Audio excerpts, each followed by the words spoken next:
Hey guys, I am Trent for Trent Sense, and I am here to talk to all of you about my thoughts on the Samsung Captivate.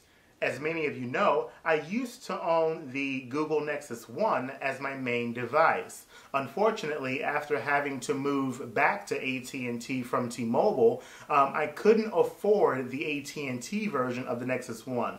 So I ended up having to settle for a cheaper alternative, which ended up eventually being the Captivate. One feature that first caught my attention about the Captivate happened to be the 4-inch capacitive touchscreen. That was a little bit bigger than the Nexus 1. Now, in addition to the Captivate having a larger screen, it also premiered a new screen technology called Super AMOLED. Now, I believe Super AMOLED was first introduced by Samsung back in February 2010 with the Samsung Wave mobile phone. Now, as far as I know, Super AMOLED technology basically takes the screen itself and fuses it with the layer that detects touch. So instead of having the two areas to work with, you have them fused together in one layer. A couple of other features that made the Captivate interesting to me were the 1 GHz Hummingbird CPU by Samsung, as well as the 16 GB of internal storage. A couple of other noteworthy features on this device happen to be the 5-megapixel camera capable of shooting 720p HD at 30 frames per second, in addition to the 2.1 version of the Android operating system out of the box. What made the Captivate that much more attractive was the fact that it was the first high-end Android offering from the AT&T network. AT&T made the right choice, for a change, in deciding to go with a metallic battery door for the Captivate. It adds a little bit of high-end flair to the Captivate to keep it from feeling like a children's toy, like many other devices that are already out there. Unlike the Galaxy S and the Vibrant, the Captivate has sharp corners, and it also does not have the chrome ring going around the front face.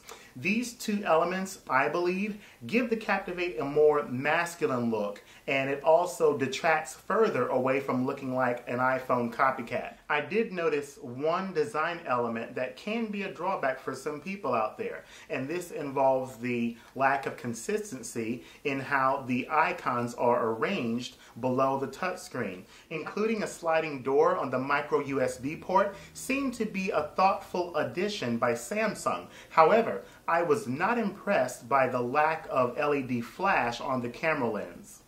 I think that the Captivate has the most perfect measurements when it comes to overall form factor.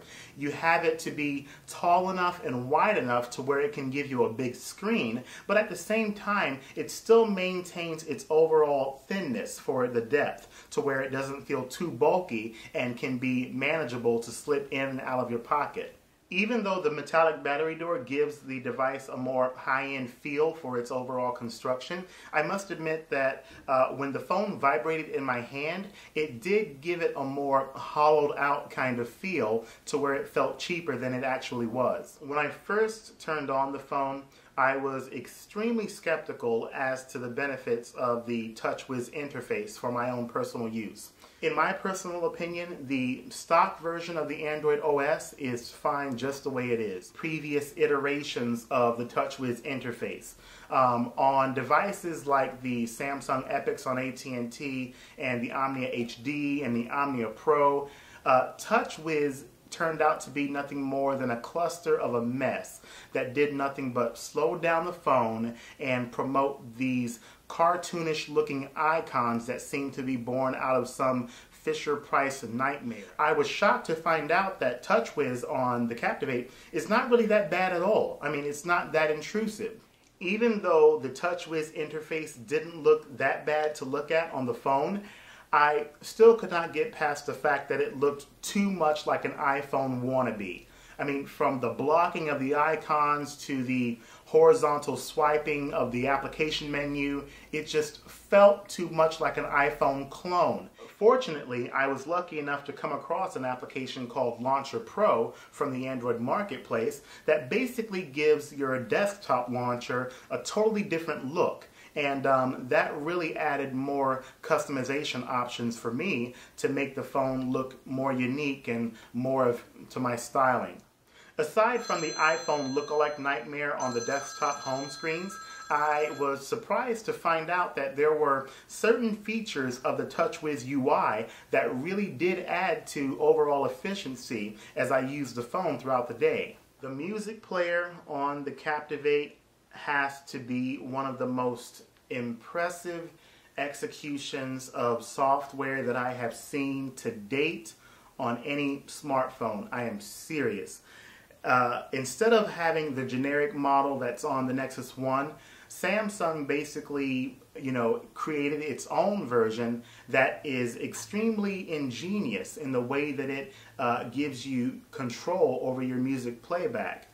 Even when the phone is in standby mode, you have a quirky way where you have half of the CD of the current track that is playing. You basically take your finger, drag the CD down, and it shows you music controls as well as a picture of the album itself. In addition to that, you also get access to enhanced sound effects that go far beyond your average EQ setup. Playback of music from the loudspeaker proved to be pretty adequate for the most part. Not exactly perfect, but at the same time, there wasn't that much of tinny feedback in higher volume levels.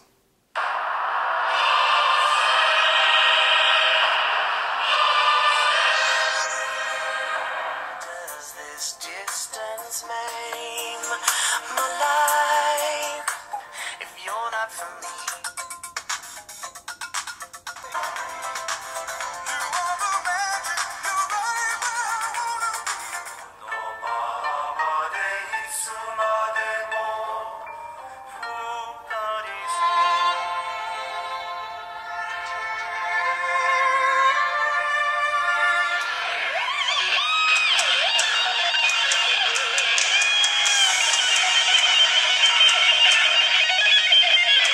I have to be honest and say that in my first day of using the Captivate, I really didn't see what the fuss was over the Super AMOLED technology. I mean, I really didn't see any difference between the Captivate and the Nexus 1 when I first looked at it. However, upon my first time in seeing a full feature film in widescreen, that was when I got my first impression of just how great the Super AMOLED really is.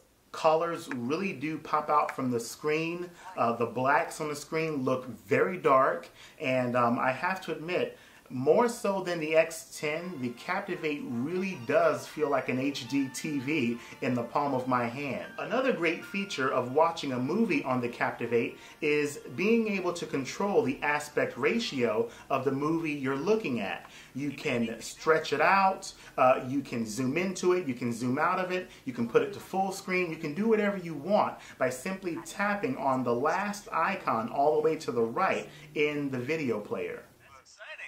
We want to keep it all, class organizations, good food served in a hurry. And with metal silverware this time. That's cool.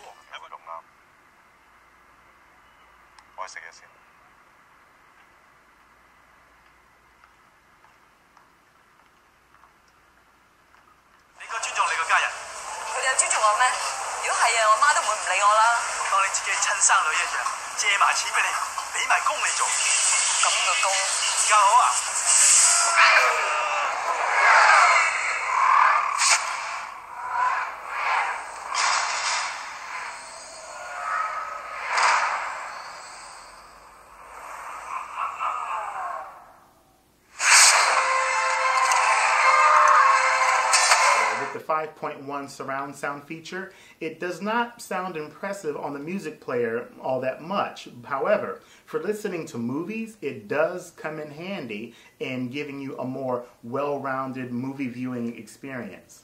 Surfing the internet on the Captivate is about the same kind of experience that you would get from the Nexus 1 and maybe even the X10. The Captivate also benefits from having flashlight enabled on the web browser as well. I am on the road, on my way to the AT&T store to pick up my Samsung Captivate. I shall take one parting shot of my bold 9000. In regards to overall signal strength with the Captivate, I had no problem staying in touch with the AT&T 3G network outside of my own home. However, the downside is, being back with AT&T, I still have to deal with the 2 dead zones that are inside my house. And unfortunately, I did run into one dropped call inside my own home recently. But that is more due to the fault of the network reception inside my own house and not necessarily the device itself. Volume from the earpiece in the midst of voice calls was pretty adequate for the most part and gave out plenty of volume. On the other hand, there were times when the earpiece did produce a bit of tinny feedback in the midst of those calls. The stock earbud headphones that come with the Captivate also include a microphone with a tactile button for taking voice calls. So they prove to be very satisfactory for taking calls and for maybe even listening to movies. But if you want more of a richer experience in listening to music, you're better off using your own headphones. The interface on the camera is nothing to write home about. It is what it is. To me, I found it to be very intuitive, easy to understand, and one drawback of the camera application happens to be the lack of a shutter button in addition to the LED flash. Even though I was very put off by the camera not having an LED flash, I have to admit that I was more so impressed with how it was able to capture HD quality video at 30 frames per second. I am recording some HD quality video here just to give you guys an idea of what video footage looks like once it's recorded with the Samsung Captivate. I do like the fact that you can customize the font for the interface on the device. I really got into that. Battery life proved to be about the same as the Nexus 1 in the fact that you can be guaranteed at least 1 full day of usage from one charge. I really do tend to be a heavy user throughout the day with, surfing the web, watching videos, listening to music, constantly having Wi-Fi and Bluetooth on, in addition to having a number of widgets being updated every now and then. The gallery application for viewing all of your picture and movie content on the phone is exactly the same as what you would get on the Nexus 1 with thumbnail images floating on the screen. Since the device does have full support for multi-touch, browsing your photo gallery and internet websites and being able to pinch and zoom can be done with no problem at all. One huge problem that I do have right now with my phone is GPS. If you happen to be a user who depends a lot on the GPS module of a phone for Google Maps, Google Navigation, Runkeeper, Cardio Trainer, or what have you, you may want to think long and hard before going for either the Captivate or the Vibrant. They are currently going through serious GPS malfunctions that make it almost impossible to get a GPS lock in a suitable amount of time. I took a drive from Norfolk all the way to DC, and I ended up turning on Google Navigation because I was curious to see if it would be able to work while I was on the road. For 15 minutes, Google Navigation kept hanging, it kept trying to find a GPS signal, it kept lingering and lingering and lingering after 15 minutes. And this was after I had shut the phone off and back on 3 times. In addition to that huge mess of a problem, I also came across an experience where both Runkeeper and Cardio Trainer were rendered useless in being able to accurately trace my run through my neighborhood for 6 miles. It's gotten so bad to where I don't even rely on Google Navigation anymore. I simply go to Google Maps on my computer and I print everything out on a printer and I take that with me on the road if I need to. And yes, I know that it's sad, but on the same token, a part of me wants to have faith in Samsung that it will be able to solve this GPS problem in a timely manner. Even though GPS happens to be malfunctioning for Google Navigation and fitness tracking applications, I have to admit that there is no problem with the GPS working on small applications like, Google Search or the locator function on my Twitter for Android.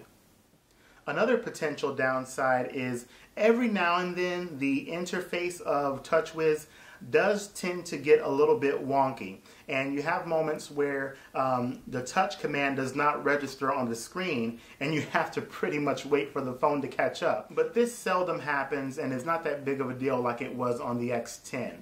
Using the virtual QWERTY keypad on the Captivate proved to be almost as reliable as the Nexus 1, but not as bad as the X10. I was still able to type pretty quickly and efficiently without having to worry about typos. Now, one strange quirk with my handset is that it tends to have a long startup time for some reason, and I don't know if it's my phone or if it's affecting everybody else out there as well. Who knows? Another thing to consider for people looking at the Captivate is that AT&T has made it impossible to be able to sideload applications to the device outside of the Android marketplace. Unfortunately, that's not that big of a deal for me, and rooting is not necessarily my preferred way of using a device to begin with. Even though a number of features on the Captivate will match most of what's already out there in regards to signal strength, sound quality from the loudspeaker, and battery life, I think that the Captivate can stand apart from the market in regards to how it can record HD quality video at 30 frames per second with amazing audio quality. So the question still remains, do I recommend the Captivate? I am really in the middle as to how to answer that question. Depending on your reliance on GPS for fitness tracking or Google navigation is concerned, the answer can either be a yes or a no, and that's it. If it weren't for the GPS problem, the Captivate would be the most perfect Android device offered on the AT&T network at this time. So in addition to the fact that I still have faith in Samsung to fix this GPS problem, along with my not being able to afford the Nexus 1 for AT&T, I have to say that for me, the AT&T Captivate is the best thing going for right now. And that's it. With all of that being said, all of you guys take care and stay safe.